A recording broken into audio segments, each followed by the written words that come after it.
ప్రభు పేరట అందరికీ ప్రైజ్లా. కీర్తనలు 34:6.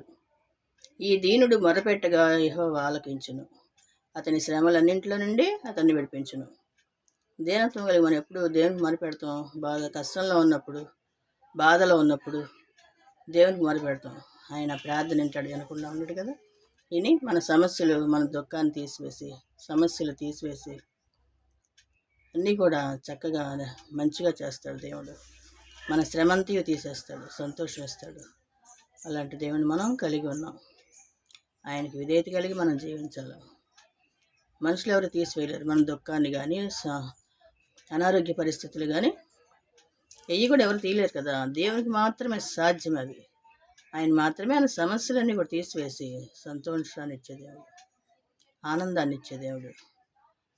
ఆయనకి మనం ఎల్లవేళలా కూడా స్తుతించాలి, ఆరాధించాలి, గణపరచాలి ఆయన.